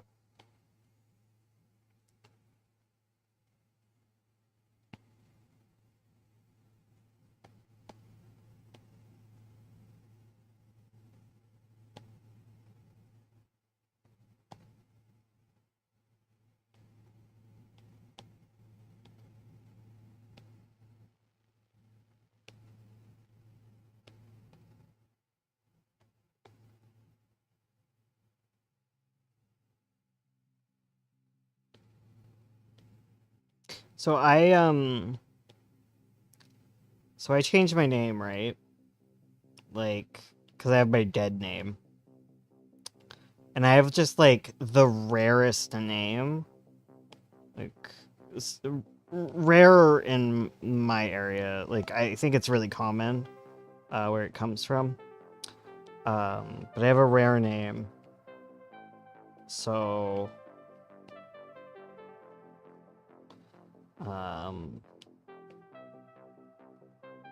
right. So I very rarely heard my name in the real world said in earnest. And I remember the first time that someone had my name, seeing them on TV. You know, representation matters, right, guys? Right? So it was. So I used to watch way too much Maury Povich. You know, You Are Not the Father. You know, that kind of show. I watched way too much of that when I was a child because it was on, and I wasn't supposed to watch it, but I would watch it anyways. When my parents weren't watching me, and I didn't want to watch Care Bears, I would turn on Maury Povich, and so I saw someone who had my name for the first time, and she was on Maury Povich because because I think she was a porn star and she had huge boobs, and that was the first time you know, someone shared a name with me, and I highly doubt it was her actual name. No. um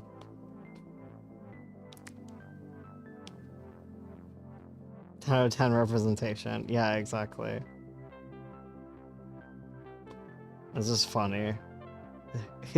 It's a memory that's like burned into my brain. It's also like the first time I saw trans people. Not great representation of trans people, but you know, my first encounter.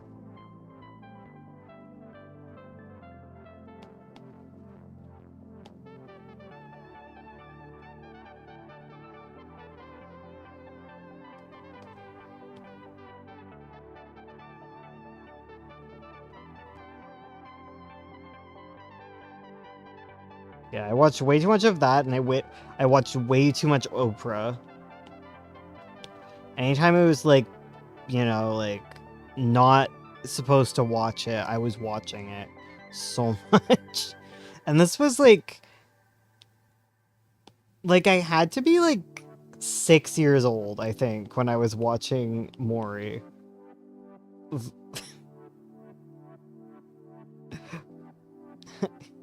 Hello, Valerie. Nice to see you again. I haven't seen you in a bit, but it's always nice to see you. Yeah, I definitely was not supposed to be watching it, and I definitely would not let my child watch it if I had a child. So it rots your brain.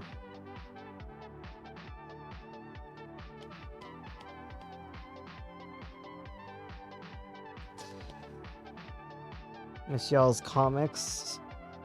Are you working? Which comic, Miss Y'all? Which comics are you working on tonight? Working on The Scourge of 9 Point tonight. Because I could be working on any of them at this point.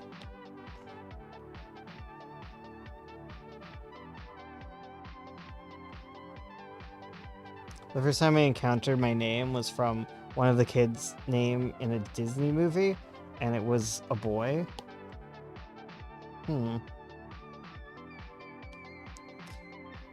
Yeah, there's always those like Reddit stories that are Reddit like, am I the a-hole for naming my child a weird name? And I just hate them. I just hate the idea that you can't give your child a weird name. Because I loved having a weird name. Like, I loved my name. I thought my name was so freaking cool. I couldn't spell it. No one could pronounce it. But damn, I loved it.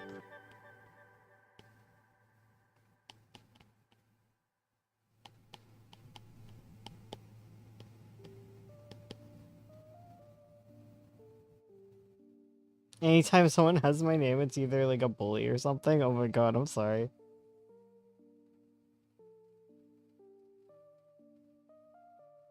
I saw you were streaming and came here as soon as I saw it on my Switch. Yay! It's good to see you. I've been streaming pretty consistently. I'm doing a really good job of it, I will say. To toot my own horn, I've been doing a good job of doing the streams.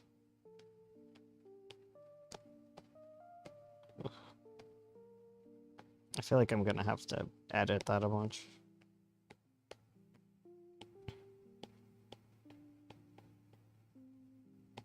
Oh, right. You gotta make sure to like the stream, guys. Give me that sweet, sweet YouTube interaction. Engagement, that's what it's called. I always assume that whenever someone does a long pause during roll call, they're looking at my name. It's foolproof, it was always me. Well, I lived in, I've always been in, like,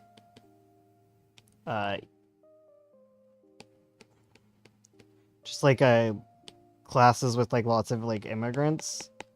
So, like, no.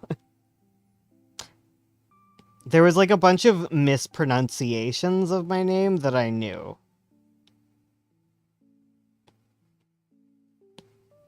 But there was always, like, tons of names that were just, like, struggles for people.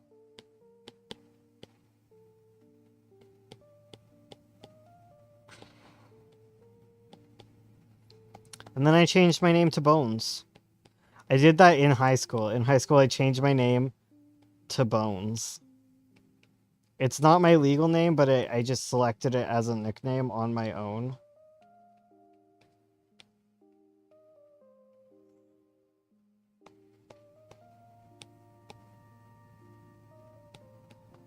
And my teachers had to call me it. I was working MCD, one of the managers called me anything but my name. Why? Last day I saw one of my professors, he's called me an entirely different name, and I was like, yeah, oh, sir, oh my god. Jeez Louise.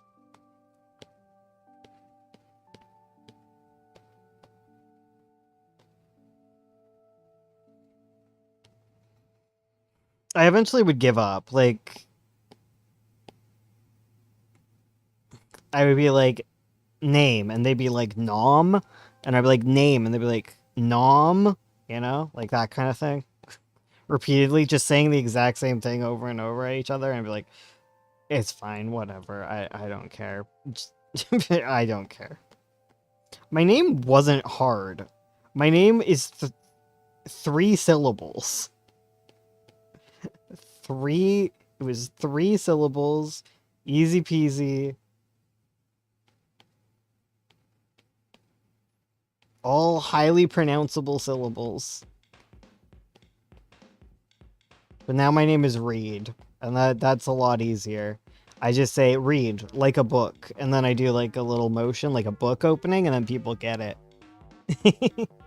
You call me Victoria, Veronica, or Veronica Vivian? Jeez Louise. Well, people be wild. People wild. I'll say it. I'm named after, like, a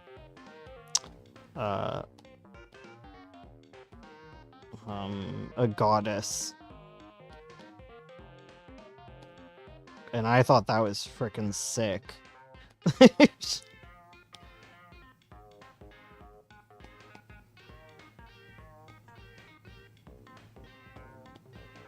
Hell yeah, I said.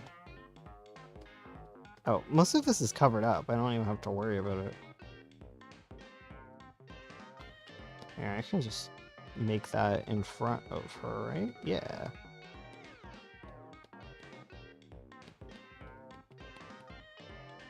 I spell my name every time I say it now so that so they are forced to understand, because I always had the same million times. Else I get called a million other names. For some reason, people mess up my last name, even though it should be straightforward. Art? I'm assuming your full legal name is Tuesday Art.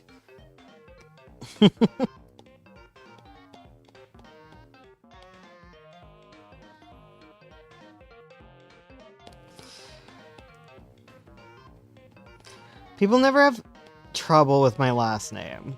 I at least have that. They sometimes say Mackay, but like that's because that's technically correct. And by sometimes people say that, I mean my Scottish stepfather says Mackay.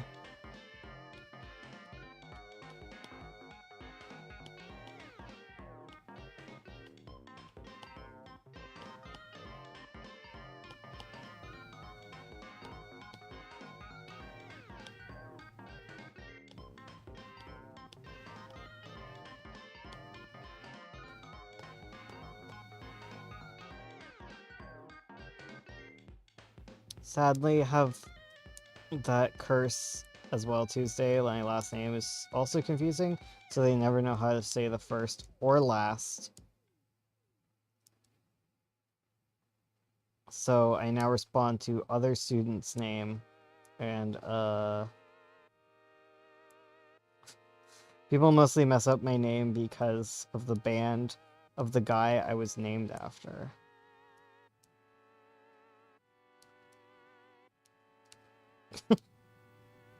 I'm sorry for all of your name struggles. Bones is fun because people will say it and they'd be like, they always are like, that's not your real name, right? And then they want to find out my real name, which is obnoxious. Teachers couldn't handle it. Supply teachers could not handle that. I was named Bones on the attendance. They could not. Being a strict supply teacher having to call me Bones could never. Why did I go over to Ava? What am I doing?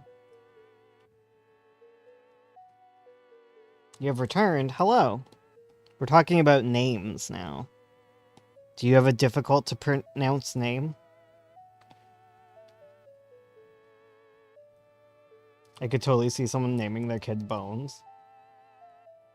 Yeah, but maybe not my age, you know? Like, people today, maybe. Honestly, my dad's was like a hippie, cool dude, so maybe.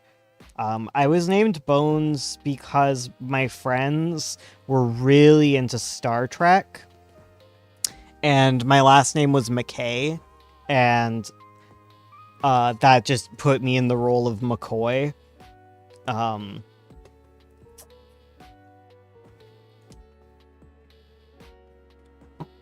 And that's why I got called Bones. That is the answer. That is the origin of my name. It is a Star Trek reference. I don't even like Star Trek.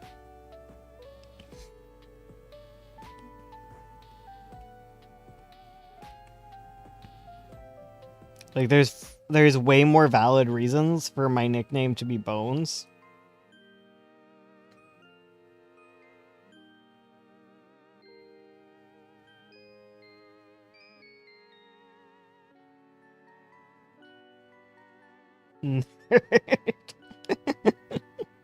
It baffles me so much because my last name is a common word that's pronounced the way you would expect it to be pronounced, but people overthink it.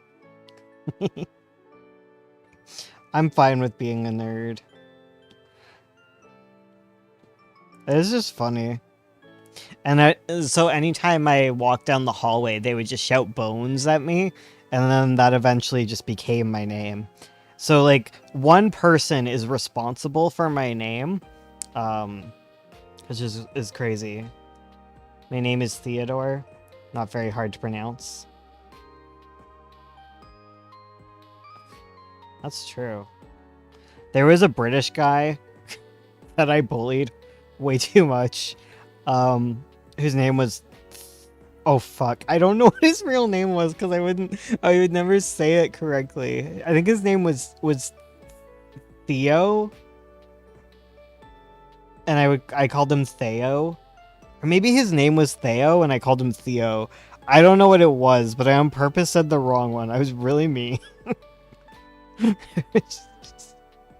I'm a bully. I'm a for real bully, guys.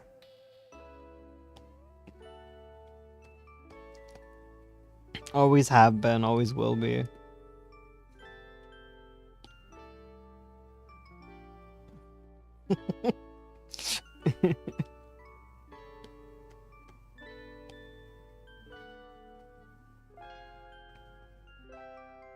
I was like in my 20s when I was bullying this guy. Not shocking though, honestly. I was such a bully in my 20s. Well, I'm still technically in my 20s, but I mean like my early 20s. I got like a month left. I got less than a month left in my 20s. Gotta work hard on that.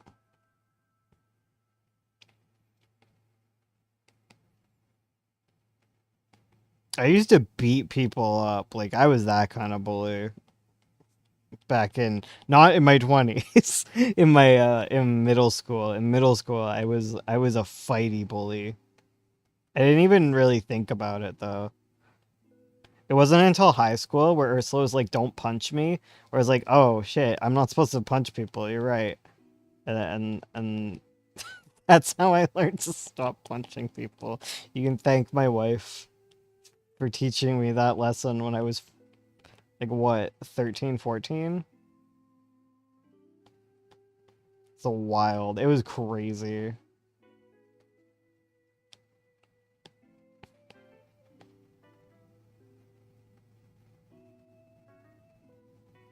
I'm sorry to break the news.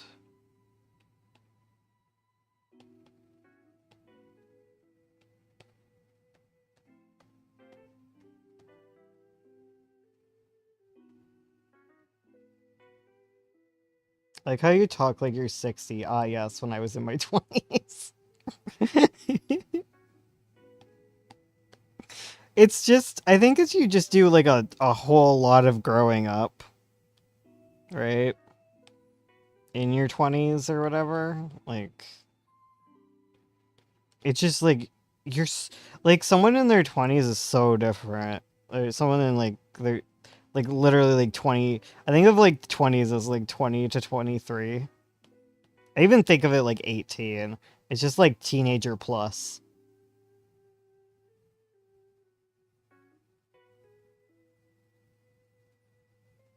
How's Ursula been?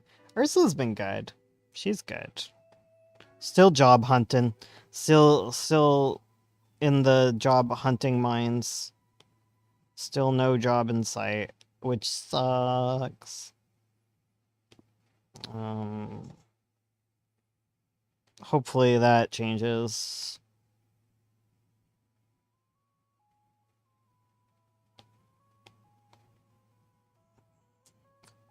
She's not the only one from her old place of work that hasn't found work yet. Which is comforting in a way, I guess.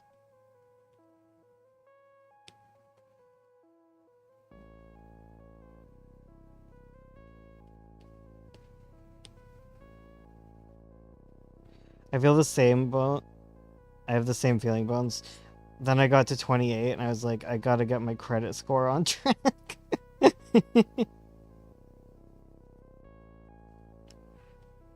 Yeah, exactly. Like, you're 20 and you're like, oh man, adulting. And then you're 28 and you're like, oh shit, mortgage payment. Wait. Like, just like, oh, I gotta do my taxes. I guess mortgage payment isn't relatable. Sorry, other millennials. Womp womp.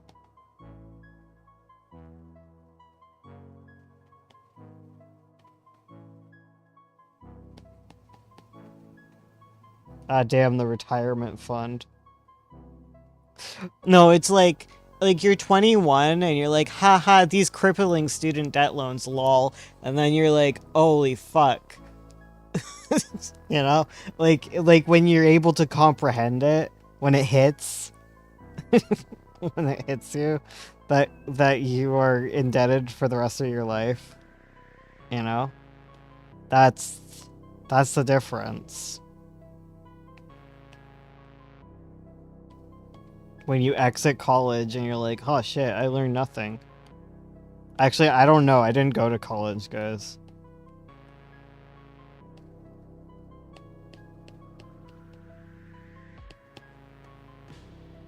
I skipped that step. I've always felt old because I skipped that step. I didn't go to college, so I've always like the problem is all of my friends are like in their mid 30s to early 40s. I guess one of my friends is in her 60s at this point, but like yeah, I'm in college right now and I enjoy. You don't need to be called out so far in advance. I don't need to be called out so far in advance. Oh man. Oh, I didn't color in all of her leg. I don't wanna. But I have to, alright?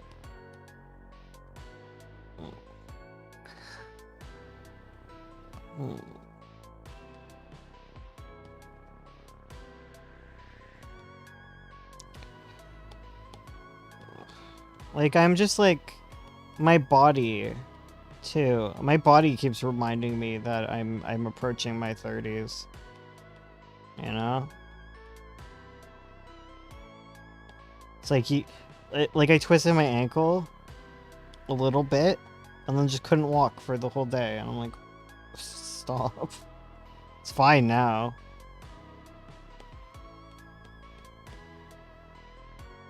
Honestly, some of like I should just get my knees looked at. I need to do physio.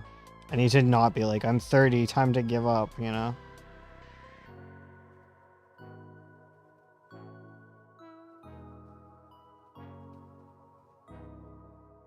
The amount of history classes I've taken is disturbing.